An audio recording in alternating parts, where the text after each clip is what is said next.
Hello and welcome to the Manage Self, Lead Others podcast, mainly for experienced and aspiring people managers. I'm your host, Nina Sunday, and this is the show to help you explore ways to become the best version of yourself at work as a manager. Each episode, you hear from some of the brightest business minds on the planet who share your passion to elevate and transform team culture.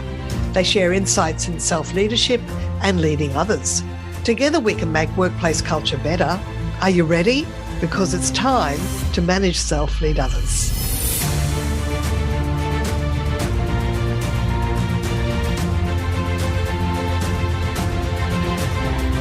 Janet M. Harvey, best-selling author of award-winning book Invite Change, Lessons from 2020, The Year of No Return, is CEO of Invite Change, a coaching organisation that shapes a world where people love their life's work. An early adopter for creating a coach-centred workplace, Janet has trained and coached leaders at Fortune 500 companies across 6 continents for more than 25 years. A board director for the ICF, International Coaching Federation Thought Leadership Institute, Janet also serves on the ICF Global Enterprise Board and is an ICF Global Past President, a certified mentor coach and accredited coaching supervisor. Welcome, Janet Harvey. Thank you so much. It's an honor to be with you and your audience in Australia. And I love the way we're connecting the continents through this medium called podcasting. Just a delight.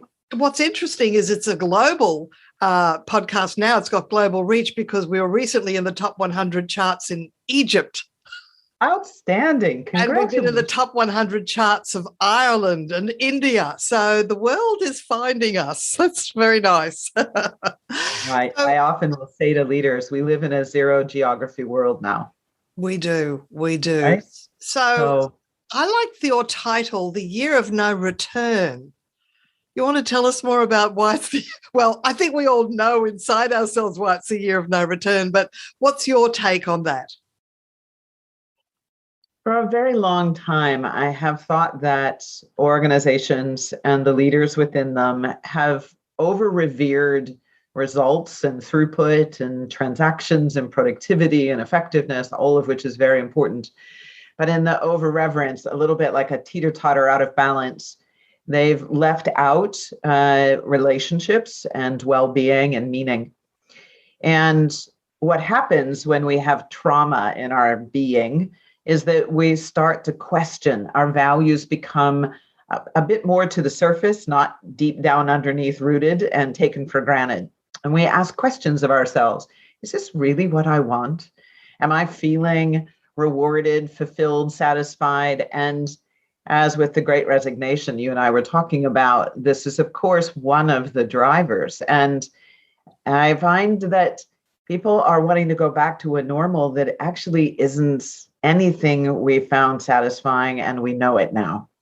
So when I say the year of no return, not only can we not go back to the previous way, we really don't want to. So stop pining for it and pay attention to the front windshield. But aren't some leaders thinking that we will go back and we'll just mandate people to come back to the office? Is that a big error? I think it's a big error. And I think what it does is it reveals the insensitivity to the experience of the employee. I'm sure you've been reading lots about customer experience and employee value proposition. And for a long time, it's been kind of this esoteric idea left to the statisticians in the business information systems of the company. And it's no longer that sort of thing on the shelf. It's every moment, every day. The hybrid and remote work environment reveals the managers who are not highly skilled at creating meaningful conversation, nor of embodying accountability. One of my little bugaboos, I'd be interested to hear your thoughts on this. We hear this phrase all the time, hold the person accountable. It's not possible. Accountability is personal.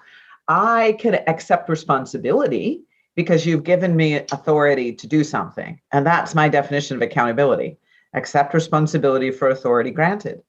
I can't hold you accountable short of compliance. Well, what is compliance? It basically says, I'm better than you. I have more power. You have to do what I say. That command and control structure died 20 years ago, maybe 30 years ago. And again, the pandemic has revealed the crack in the container. We're not going back to that environment. And the new workforce, millennials are 56 million of the workforce here in the US, with another 53 million coming behind them with Gen Z. No tolerance for command and control. So leaders who can't create the space and allow for meaningful conversation are going to fail. Mandating isn't a formula for partnering in any way, shape, or form. Is this a bit of clash of the generations then? Because we've got a new cohort coming through and the senior leaders think that the world hasn't changed, that they can lead the same way they always have. But then they're getting older and the cohort is younger. So the gap is wider now. Yeah, I think that's certainly one of the factors. I was looking at some Gallup data, and for the last decade, we've seen a fairly steady, small, incremental improvement in engagement. And the 2020 data that was released in July of this year shows 36% actively engaged in organizations in the US and 20% globally. Why we aren't incredibly ashamed of those numbers is beyond me. Because 36 means you have 64 that are not actively engaged. That's underperforming to potential as an organization, let alone what does it say about the employee experience that managers are creating for their teams? I don't want to go back to that. That's not a year I want to return to ever. And it's flatlined so far in 2021, which is very disconcerting. And I think reinforces what we're hearing about the Great Resignation.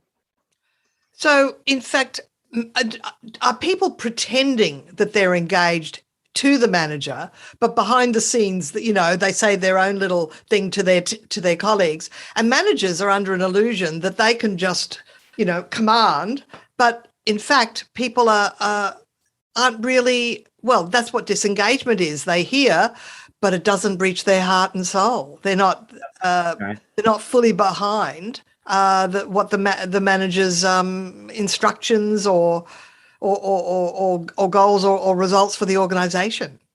Yes, that's exactly right. And there's two categories here in the not actively engaged.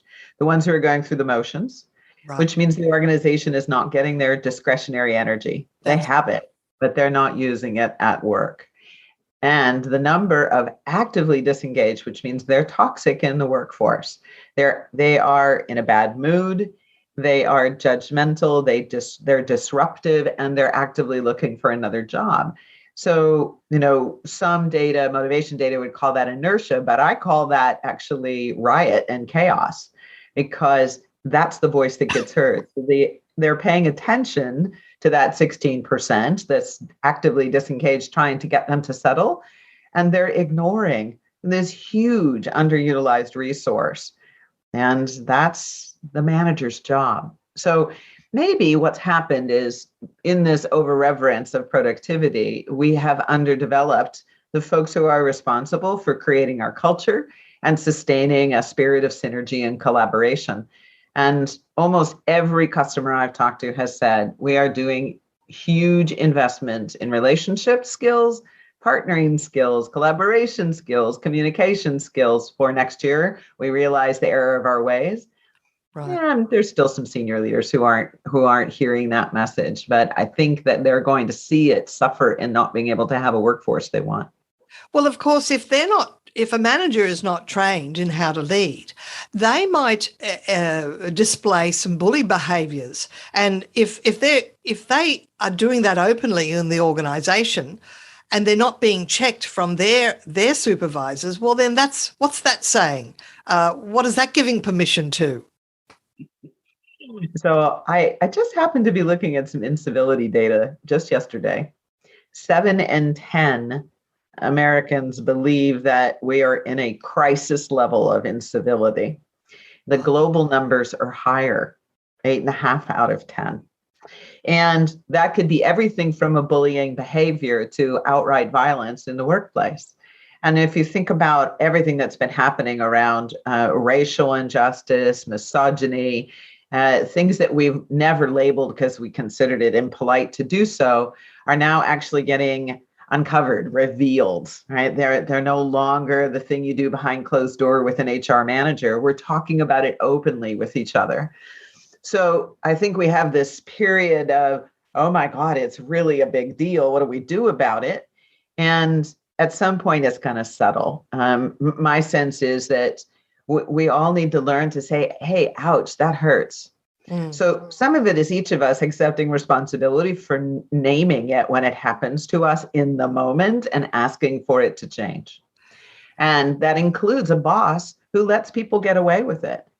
And we keep the bully sales guy because he does double the numbers of anybody else on the sales team. But what they don't realize is you are losing out on the capacity of the rest of the sales team. You could eclipse the double of the bully if you had a healthier workplace.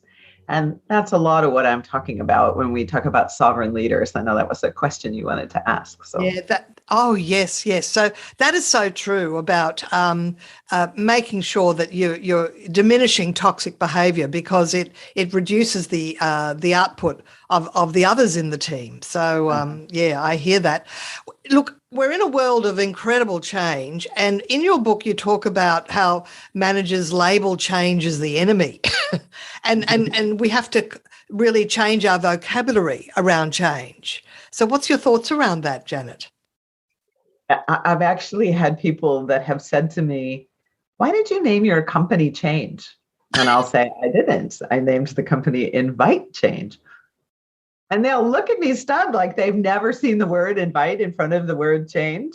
And this is how profoundly impactful the word change is in our vocabulary. And it's true in all vocabulary, not just in English. And I think that it really goes to our neurobiology. As human beings, the oldest part of our brain is the reticular activating system, and it's a threat identifier. The problem is we've become so busy, we don't take any time to calibrate our reticular activating system consciously. When we do, we can have a very different relationship to change. In other words, it's looking out for evidence of things that are safe and comfortable and familiar, and the things that aren't. And it puts it in those buckets. It filters all of the information we take in. And if we're on autopilot, we're going to stay in a rut. We're going to stay in the things that we've decided are comfortable and familiar until something disrupts us and we say, I don't like this anymore. Usually that's trauma, the sort of illness or a loss in the family, or you lose your job, or you get relocated to a new city you don't like, and you start to question. The Great Resignation as a result of the pandemic is an example of the reticular activating system saying, you know what, maybe leaving this job isn't all that scary after all. And in that moment, if we're present enough, we can say, I know what I want. I want this instead. And the minute we say, I want, now the RAS says to us, I always say RAS because that's long word. The RAS. So the RAS helps us say, I have what it takes to get what I want. Now, what do I want to pay attention to first? And we're on our way. That's inviting change, accepting responsibility that we create the experience that we have in our lives. Do it deliberately. Suffering is a choice. And the alternative, therefore, is also a choice we can make. And when we invite it, that puts us in charge of the relationship we have to our lives. You think about the kind of the seat of the brain. And first to develop, it's been around the longest. And of course, the development of the prefrontal lobes is how we began to realize that judgment isn't the enemy. Judgment is discernment. Oh, I can assess rather than react. And therefore, I can respond in a way that's most respectful to who I am and what I want. And that's higher level vibration, higher level thinking. And that's frontal lobe capacity. That's frontal lobe. Yeah. So, because you talk about the blame game of the rearview mirror. And so where is blame coming from? Ready to launch a career and future you can be proud of? Welcome to Merrill, where an industry-leading advisor training program will help you get licensed And with lead gen support from Bank of America's vast customer base, you'll get the referrals you need to establish your own practice. It's time to see your career charge forward with Merrill. Apply now at careers.bankofamerica.com. Copyright 2024 Bank of America Corporation. So one of the very best ways to grow in our lives is to have disruption and difficulty. Those what I call the sandpaper moments when everything we know how to do is no longer working. Right? A client who says, I've always done it this way. I've put teams together and we've moved down the road and I know exactly how to lay out the plan. And usually you'll start with a question like, well, who on your team also has that capability that might have a thing or two to say about it? Well, I don't know. That just doesn't matter. And you said the dilemma you're having is that the team's not getting engaged, that you're not seeing them participate and initiate new thinking. And now the light bulb's starting to come on. Is it possible that you have not left any space for them to contribute and initiate? Oh, I said, so you see this habit that's worked for you for a long time won't work here. So what are you available for to have be different? What's more important, participation of the team or you being in control? And this is review mirror. People, process, and participants. It doesn't matter. They're all in our history. Does it match with the current environment? What's asked of us in this moment? What's different in this moment than our history? If we don't take time to take stock about that, we're going to have a breakdown. We won't have the results that we want.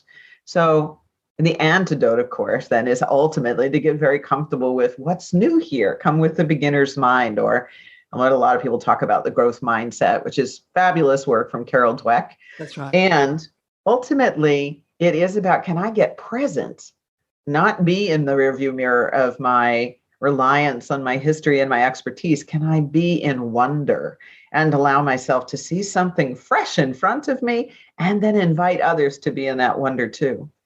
Oh, I love that sense of wonder. In fact, a very interesting thread in your book is the value of curiosity. And do you think some people have lost the power of their curiosity? I think it's a really useful question.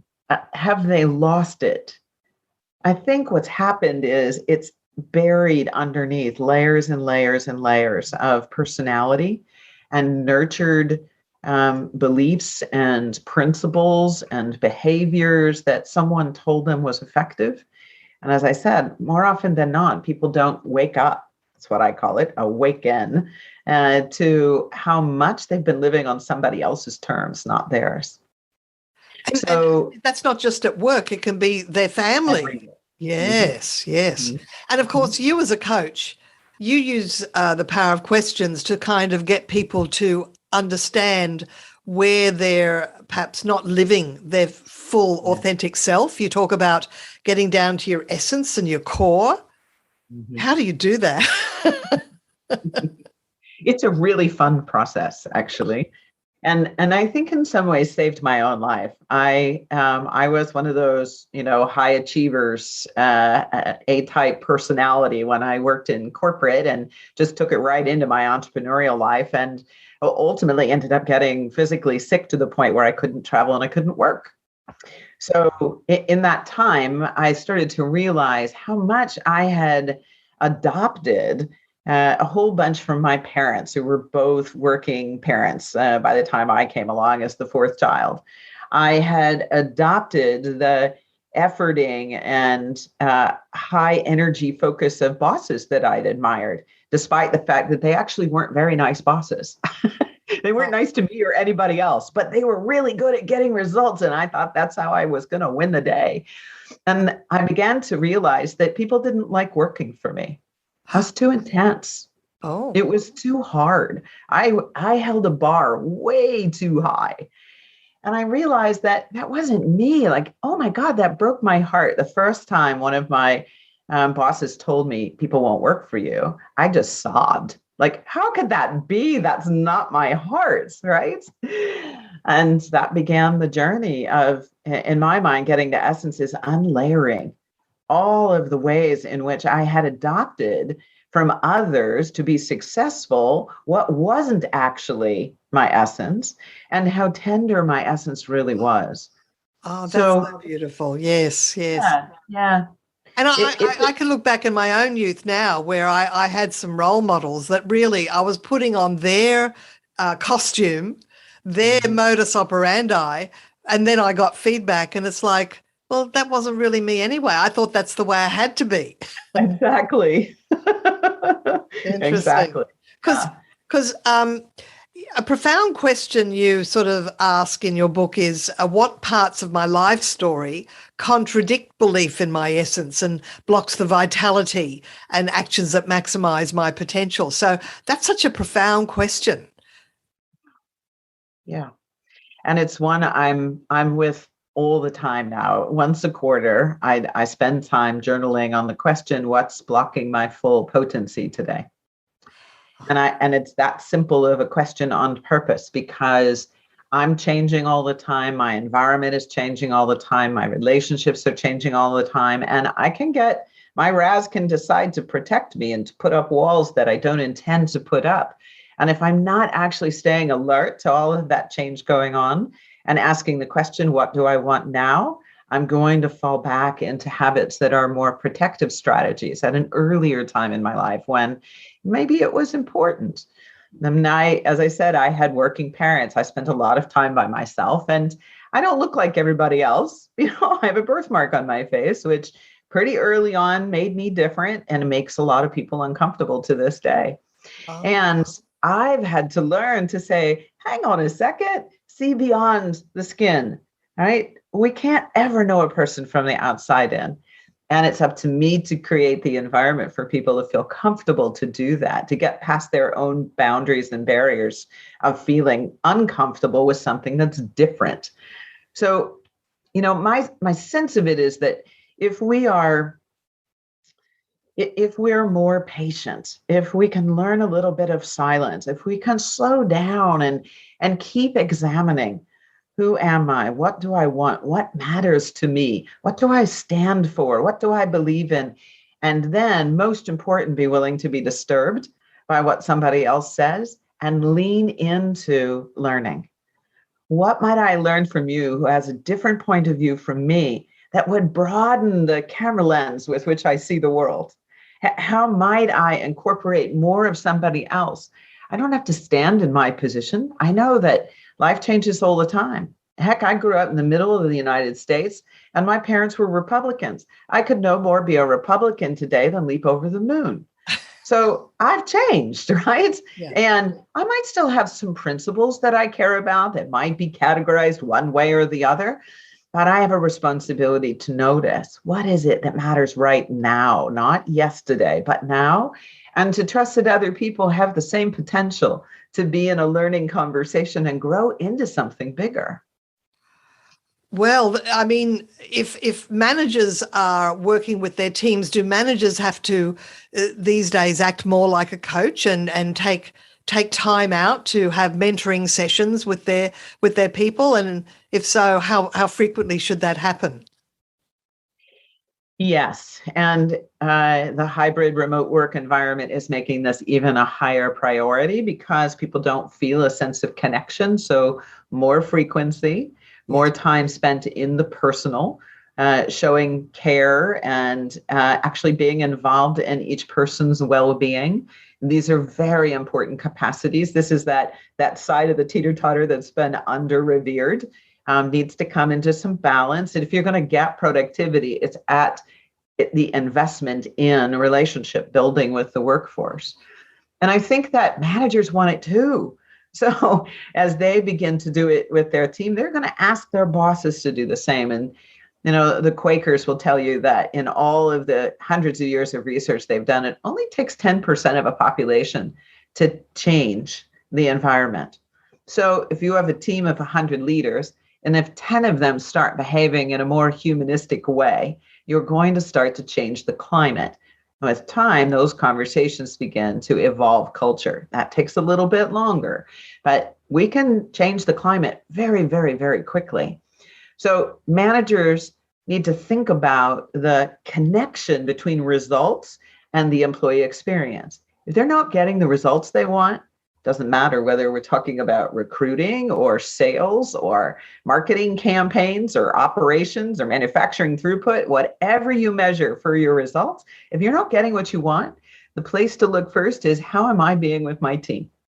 So look at self-manager, and then look at, what are you doing in your calendar? How much time do you spend with your one-on-ones? Most people will tell me once a month. Like, not going to be enough. Hybrid and remote workforce is going to need weekly conversations. They don't need to be 60 minutes. They need to be 15 minutes, 20 minutes. Check in. How are you? And not let your team mow you over by giving you the laundry list of status. Say, stop. How are you? Really? Yeah, in fact, whenever I bring it up with managers, they'll say, "Oh, yes, once a month. That's all I can fit in." But I look back when I had my largest team of about 8 people. My biggest failing was not enough one-on-ones, no one-on-ones 20 years ago. But I think it's been a growing awareness now in leadership capability, the importance of the one-on-one conversation. And it shouldn't be a performance review. I mean, Right. the whole idea is to have this ongoing conversation. So the performance review is just really perhaps just another conversation with more structured questions, but it's not a scary thing and not something that a manager will save up mistakes and to bring it up. So Exactly. I got called to the boss's office, right? So yeah, you got to have fast feedback and also two-way conversation. So I always said success was when they initiated the conversation with me. While I'd had standing time for people, when I noticed that people freely came to me with new ideas, freely came to me to challenge some decision we'd made, freely came to me with, "Hey, I went to this event and this is what they were talking about. And it seems to me that has some influence on this other thing that we're working on." That told me they were as invested as I was in the success of our team. And that's what I'm going for. If I'm not having that experience with the team, again, I got to look at me. How am I signaling that I'm not available for that? And ultimately, my life got so much easier when I stopped trying to do their jobs for them. Gosh, I spent a lot of time and energy hiring them. I know they're capable. Why am I holding this so tightly? When I let go a little bit of the status quo and I made room for them to initiate, our results went off the charts. Paradoxical, I agree. And it is how it works. It takes the ability to move your ego aside, because some managers see their role as being the source as the problem solver, as the source of the solution, and they tell their people, instead of going to them with questions and being open to the power of the group. I mean, we've come up with more elegant solutions if we're involving everybody. Is that right? Yes. And I know some managers don't believe that. No, it takes too much time to open it up to the group and be inclusive. Only what they don't pay attention to is the whole long journey to the result. So they've got their eye on the prize. We need to make a certain result happen. They don't recognize that the things you do along the way are either going to speed it up or slow it down. What slows it down? Rework, because we didn't take enough time to listen to everybody. Change in the environment that doesn't get communicated to the team that's actually producing the result. Another stakeholder in the organization who is duplicating work or working at cross purposes, and there's no communication because the leader has left the team to its own devices. And you get to implementation and everybody's going, "Hold it, you can't do this. It's going to have all of this ripple effect." And we've just added another 3 or 4 months to the timeline. So this has consequences, not allowing for a thorough inclusive process at the very beginning. And they're not always factored in because we're in this immediacy of the moment and don't see the system and actually the whole journey to the end results. And that's skill building for managers. Yes, get the ego out of the way, but it's also thinking more systemically. Janet, I think you've really nailed it there, because in organisations we seem to have this acceptance of everything takes twice as long as you expect it to do, instead of going, what are we doing that's making it take twice as long? Exactly. Wow, that's a light bulb moment. That's great. Now, just before we close off, and I'm going to ask you how people can work with you, but there's one question that I thought about, which is you talked about people often judge others as being either more than or less than themselves, or whatever they're comparing it to, and it leads to inequity. I mean, this whole thing about judging people and the assumptions we make about people, can you talk to that? Yeah.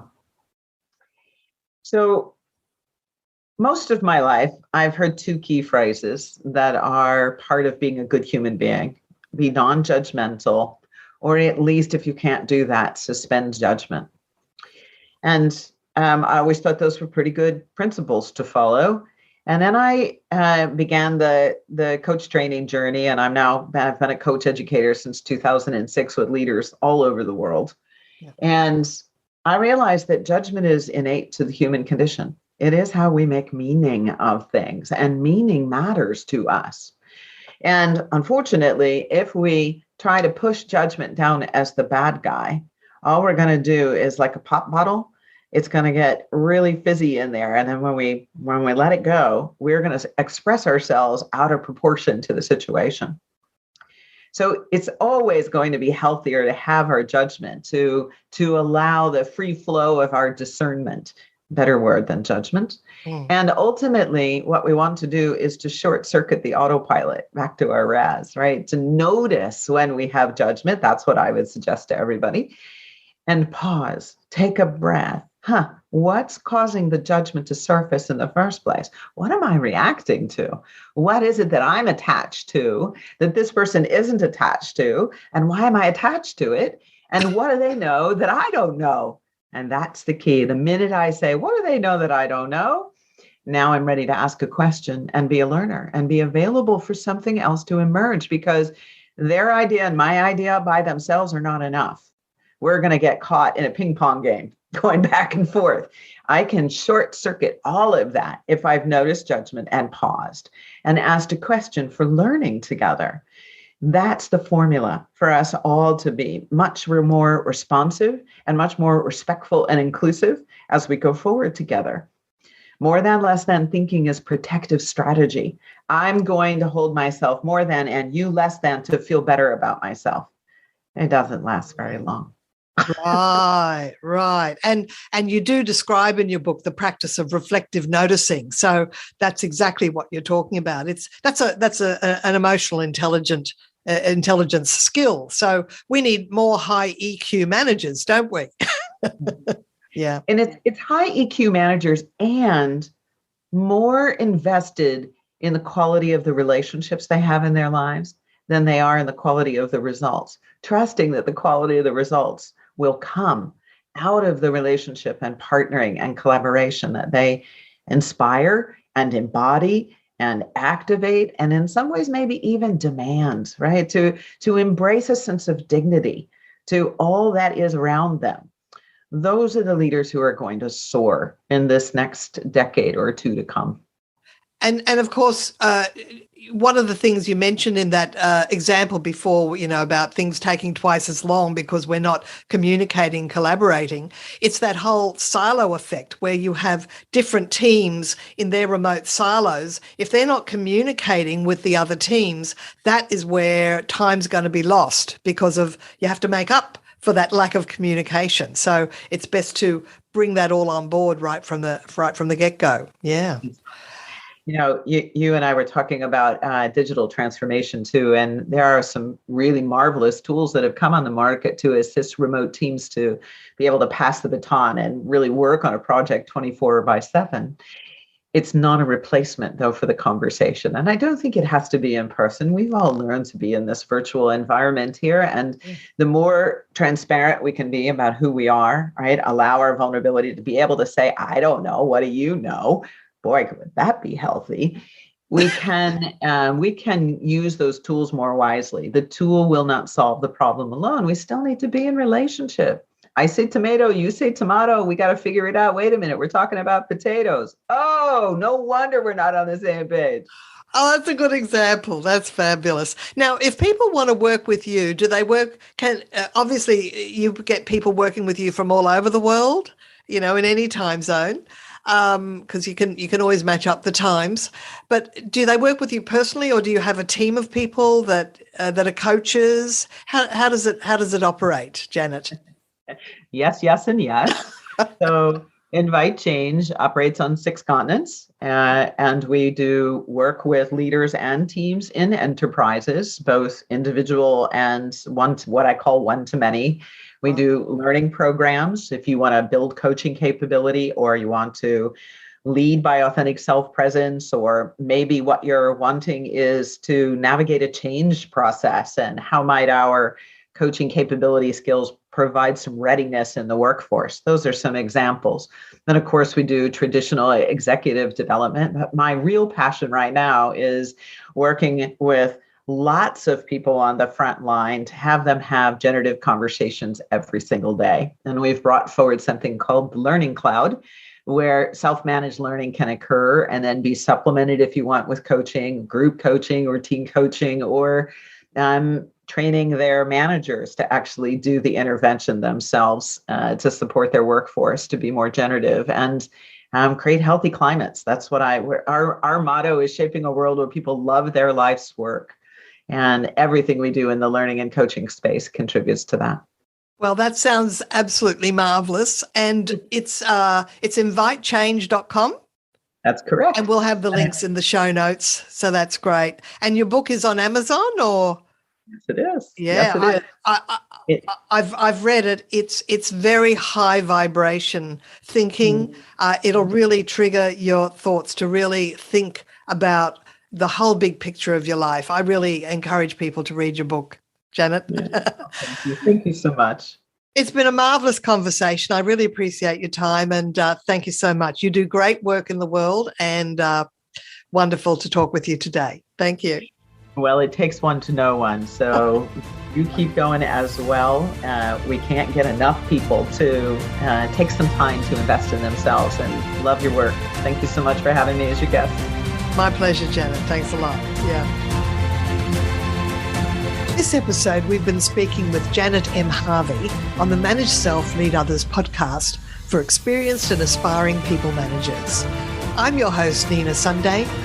If you like this podcast, go and tell a friend. Everyone I meet who listens to this show say they found it because someone told them it's a good show to listen to. And come back every week. We interview people who share insights on how to elevate and transform team culture. Connect with me on LinkedIn, Instagram, and Twitter. Thank you for listening. Until next time, ciao for now.